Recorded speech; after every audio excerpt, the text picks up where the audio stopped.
미국 교회 역사상 최초로 인도에 그리고 버마에 파송되었던 아도니람 저드슨 선교사의 일화가 유명합니다. 30년 동안 선교를 하고 이제 백발이 성성한 노인이 되어 미국으로 돌아왔습니다. 수많은 교인들이 평생토록 그 어려운 나라에 가서 선교를 한 그 노 선교사의 설교와 간증을 듣기 위해 엄청난 인파가 모이게 됩니다. 그런데 저드슨 선교사의 설교는 하나님께서 이 세상을 이처럼 사랑하사 독생자를 주셨고 그 독생자 예수 그리스도는 우리의 죄와 허물을 지시고 십자가에 피 흘려 죽으십니다. 주님의 피 흘리심은 우리의 죄사함과 구원을 위한 것이었습니다. 그리고 이 동일한 복음은 인도와 버마에도 당연히 전해지고 그리고 구원과 소망이 되었습니다. 그렇게 십자가에 대한 설교를 짧게 하고 마치게 됩니다. 그러자 평생토록 그 어려운 나라에서 선교사 사역을 했던 그분의 위대한 선교 이야기, 선교지에서 일어났던 그 감당할 수 없는 기적과 그리고 수많은 고난의 간증을 듣기를 원했던 성도들이 수군거리며 불평하기 시작합니다. 아니 30년씩이나 그 미개한 나라에 가서 선교를 했으면 위대한 기적과 또 수많은 사건과 고난과 시련이 있었을 터인데 이렇게 평범한 설교는 우리가 매일 여기서도 들을 수 있는 설교 아닌가 하면서 불평하게 됩니다. 이 평범한 설교를 들으려고 우리가 이 자리에 모인 것은 아닌데 라고 말합니다. 그 얘기를 들은 이 저드슨 선교사는 청중들에게 뒤돌아서서 강력하게 외칩니다. 여러분, 하나님이 이 땅에 오셔서 우리 대신 우리를 살리려고 십자가에 죽으신 그 사건보다 더 위대한 기적과 위대한 사건이 어디 있습니까? 여러분, 하나님이 얼마나 우리를 사랑하시는지 독생자 예수 그리스도를 이 땅에 보내셔서 여러분의 죄를 대신 씌워서 여러분 대신 죽게 하시고 그 보혈의 피로 여러분이 죄사함을 얻었고 영원한 하나님 나라 영생을 소유하게 되었고 그리고 하나님의 거룩한 자녀가 되었습니다. 여러분, 이것보다 더 놀랍고 위대한 이야기가 세상에 어디 있습니까? 여러분, 주님이 흘리신, 주님이 지신 십자가보다 더 위대한 복음이 과연 세상에 어디 있습니까? 여러분, 저에게는 예수 그리스도의 십자가의 그 보혈의 은혜보다 더 소중한 것은 없습니다. 요즘 세상은 재미있거나 즐거운 일이 가득해야 됩니다.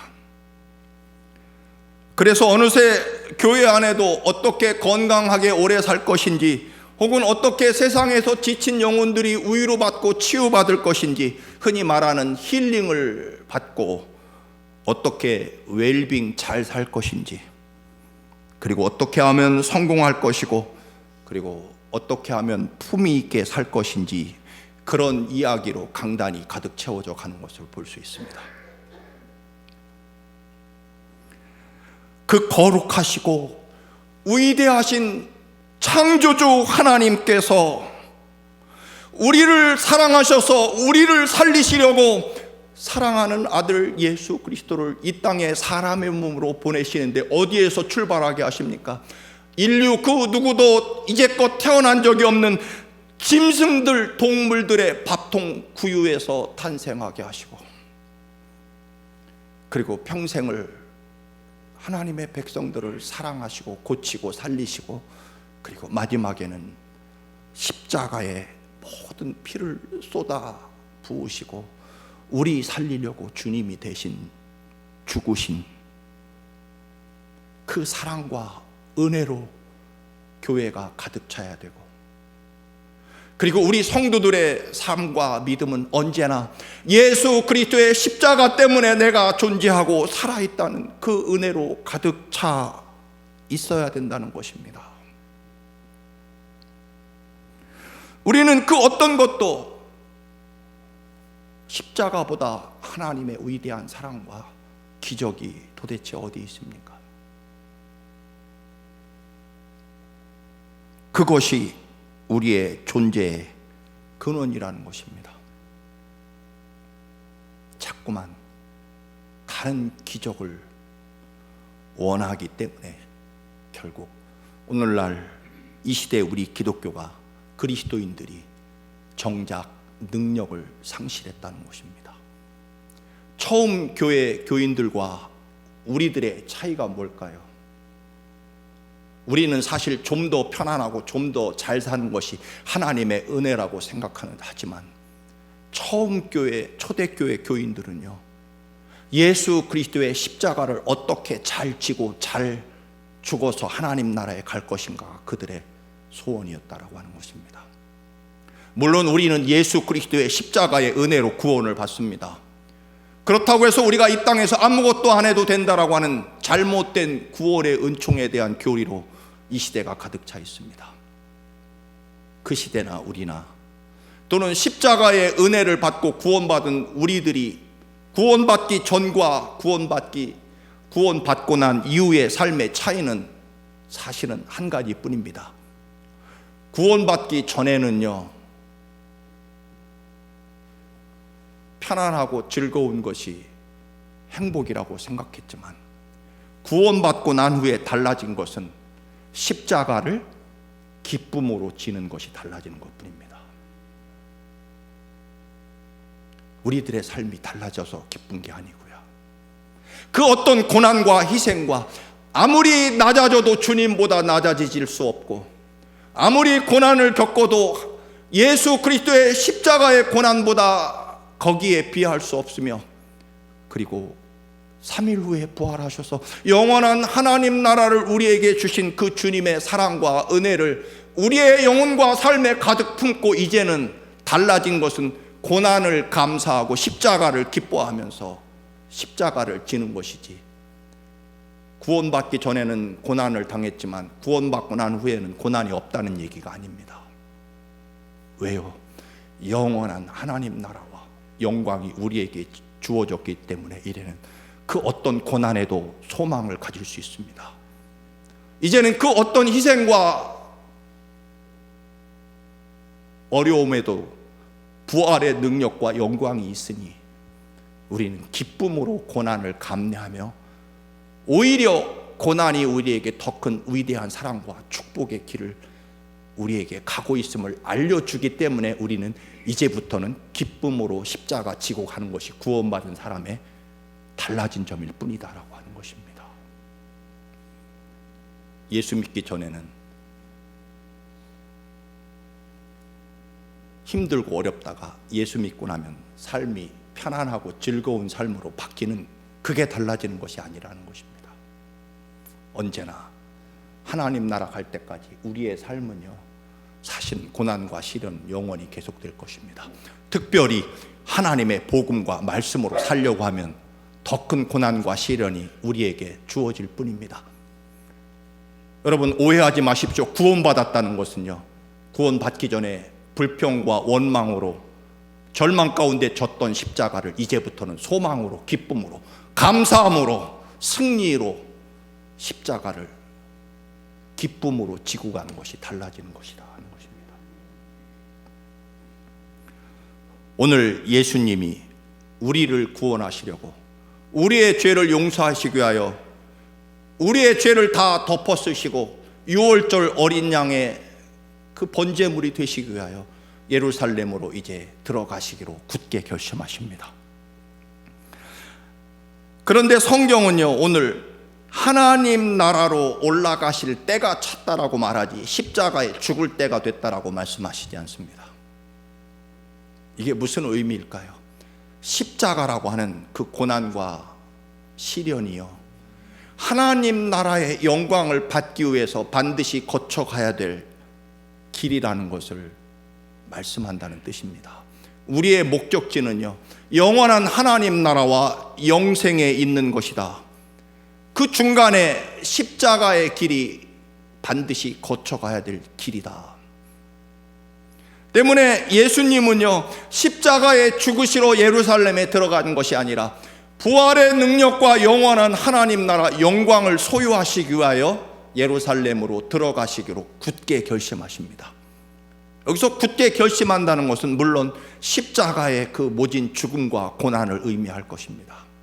그러나 근본적으로 목적은 십자가에서 끝나는 것이 아니라 영원한 하나님 나라 영생과 부활을 주님이 바라보면서 그 목적으로 십자가를 지는 것이다 하는 것입니다. 우리 대신 채찍에 맞아주시고 우리 대신 십자가에 대신 죽고 우리를 살려내십니다.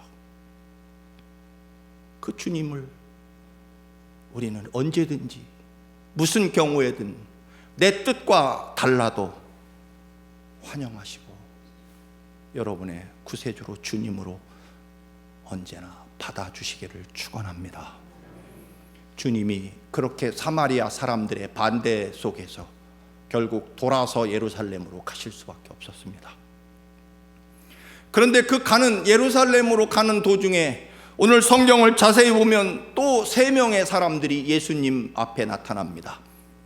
57절의 첫 번째 사람은 자기 스스로 예수님께 찾아와서 예수님이 어디로 가시든지 저는 예수님을 끝까지 따라가겠습니다. 예수님의 제자가 되어서 끝까지 주님 따라가겠습니다라고 와서 주님의 제자가 되기를 간절히 원합니다. 그러자 예수님은 그 사람에게 기뻐하시기는커녕 아주 냉정하게 말씀하십니다. 여우도 살아가는 동굴을 가지고 있고 하늘의 새들도 자기 둥지가 있는데 나는 머리 둘 곳조차 없다. 나를 따라오는 길은 이렇게 모든 것이 사라지고 광야 들판을 걷는 것과 같다. 그래도 나를 따라오겠느냐라고 말씀하십니다. 이 사람은요, 지금 아주 뜨거운 열정과 그리고 간절한 마음으로 선생님, 제가 주님을 따라가겠습니다. 어디든지 따라가겠습니다라고 말합니다. 지금 주님은요, 십자가의 죽으로 예루살렘을 향해서 굳은 결심을 하고 지금 걸어가고 계십니다.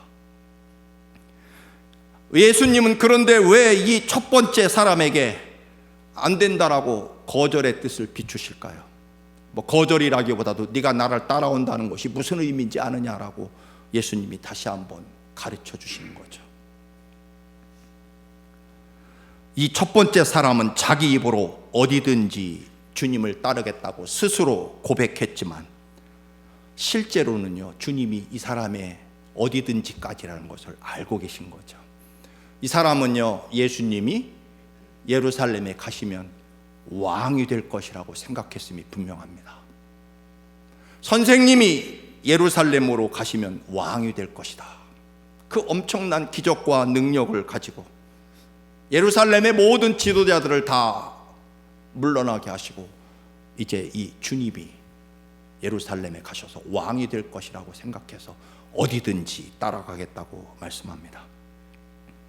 그러나 예수님이 골고다 언덕 십자가에 피 흘리며 죽으실 것이라는 골고다까지는 이 사람은 생각하지 못했고 주님은 그걸 아셨기 때문에 이 사람에게 말씀하신 것입니다.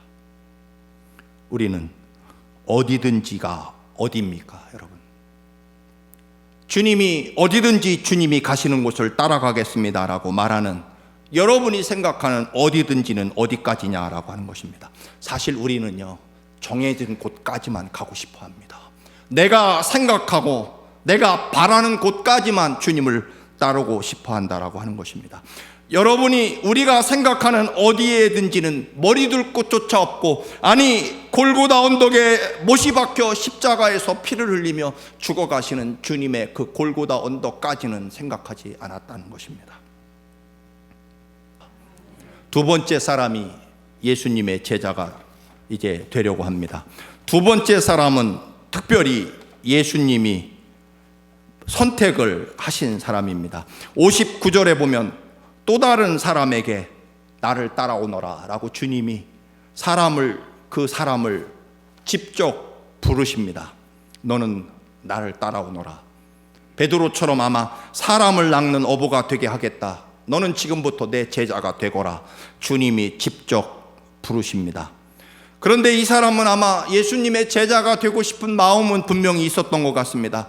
선생님, 제가 주님의 제자가 되어서 주님을 따르기는 하겠지만 우리 아버님 얼마 남지 않으신 우리 아버님의 생애 장례식을 마치고 주님을 따르겠습니다 라고 대답합니다.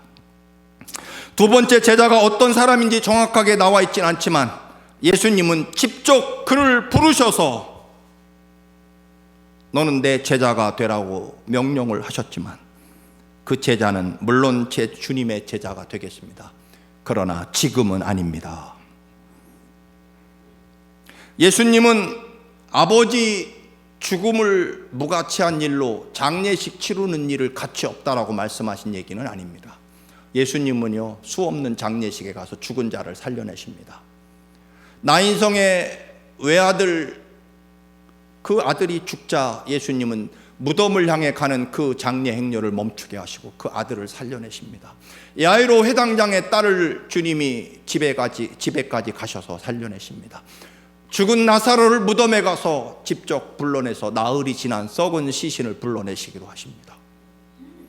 주님은 죽은 자 아버지 장례식을 반대한다는 뜻이 아니라 지금 십자가를 지러 예루살렘으로 가는 지금 상황은요, 더 이상 돌아올 수 없는 길입니다. 예수님의 마지막 가는 길이시죠. 지금 상황은 십자가보다 소중한 일은 없다라고 하는 것입니다. 여러분, 우리들의 삶이 왜 문제가 됩니까? 예수 그리스도의 십자가보다 소중한 것이 있기 때문입니다. 좀 더 미루고 다음에 사람의 도리를 다 하고 예수님을 선택하겠다라고 하는 것입니다.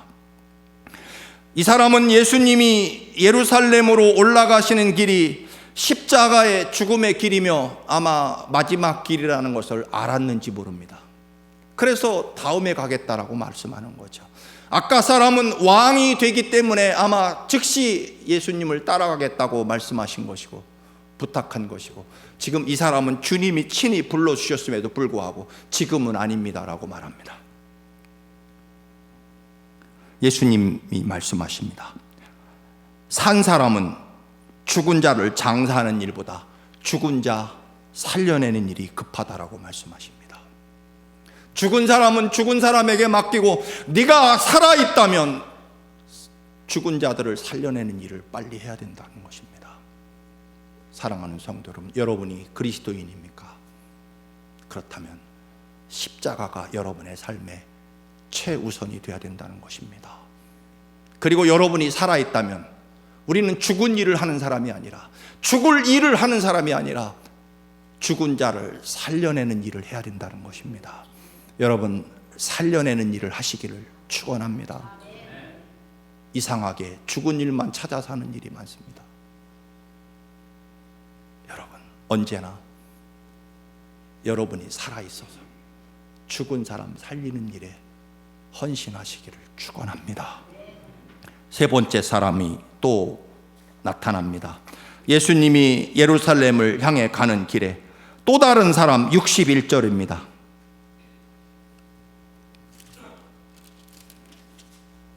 또 다른 사람이 이르되 주여 내가 주를 따르겠나이다마는 나로 먼저 내 가족을 작별하게 하소서.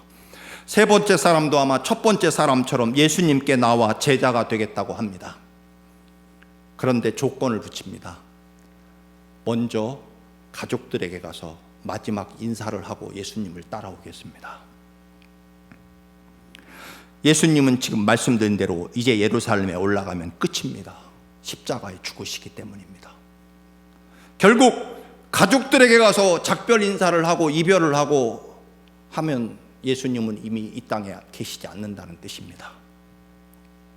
결국 안 따르겠다는 이야기와 결론적으로는 같을 수 있을 것입니다.